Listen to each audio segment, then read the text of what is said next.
அண்மை செய்திகளை பார்த்து வருகிறோம். தமிழகம் முழுக்க சுற்றுப்பயணம் மேற்கொள்ள இருப்பதாக ராமதாஸ் அறிவித்திருக்கிறார். அன்புமணிக்கு போட்டியாக ராமதாசும் சுற்றுப்பயணத்தில் ஈடுபட இருப்பதாக தகவல்கள் வெளியாக இருக்கிறது. இது தொடர்பான முழுமையான விவரங்களோடு இணைகிறார் எமது செய்தியாளர் கலிஃப்துல்லா. அவரிடம் பேசலாம். வணக்கம் கலிஃப்துல்லா, இந்த அறிவிப்பு தொடர்பான முழுமையான விவரம். வணக்கம்.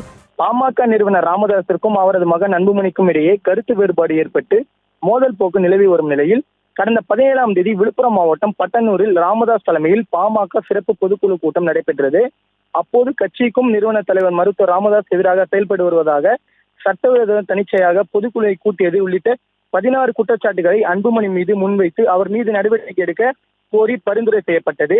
இதையடுத்து ஒழுங்கு நடவடிக்கை குழுவால் முன்வைக்கப்பட்ட 16 குற்றச்சாட்டுகளும் குறித்து ஆகஸ்ட் மாதம் 31ஆம் தேதிக்குள் விளக்கம் அளிக்க கோரி அன்புமணிக்கு முதலாக அனுப்பப்பட்ட நோட்டீஸுக்கு அனுப்பி வைத்தனர். இந்த நோட்டீஸுக்கு அன்புமணி தற்போது வரை விளக்கம் அளிக்காத நிலையில் கடந்த 9ஆம் தேதி தைலாபுரத்தில் பாமக ஒழுங்கு நடவடிக்கை குழு கூடி மீண்டும் 3ஆம் தேதி நோட்டீஸ் 2வது முறையாக அன்புமணிக்கு அனுப்பி வைக்கப்பட்டது. இந்த நிலையில் தொடர்ச்சியாக பாமக நிறுவனர் ராமதாஸுக்கும் அன்புமணி ராமதாஸுக்கும் இடையே மோதல் போக்கு நீடித்து வரும் நிலையில் தொடர்ச்சியாக இருவரும் மோதல் போக்கில் நீடித்து வருகின்றனர்.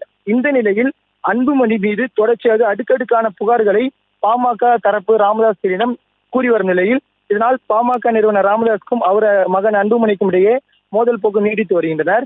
இந்த நிலையில் அவருக்கு போட்டியாக பாமக நிறுவனர் ராமதாஸ் தற்போது கிராமங்களை நோக்கி சுற்றுப்பயணம் மேற்கொள்கிறார். இந்த நிலையில் அன்புமணி ராமதாஸ் தலைமையில் புதிய தலைமுறைக்காக சுற்றுப்பயணம் மேற்கொண்டும் நிலையில் அவருக்கு எதிராக ராமதாஸ் தற்போது மேற்கொள்கிறார். இந்த நிலையில் இன்று செங்கல்பட்டு மாவட்டம் சூனாம்பேட்டில் கிராம கூட்டத்தில் பங்கேற்கிறார்.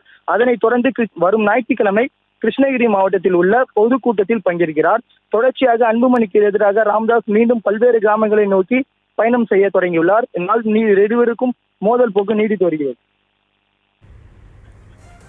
விவரங்களுக்கு நன்றி கலிஃப்துல்லா.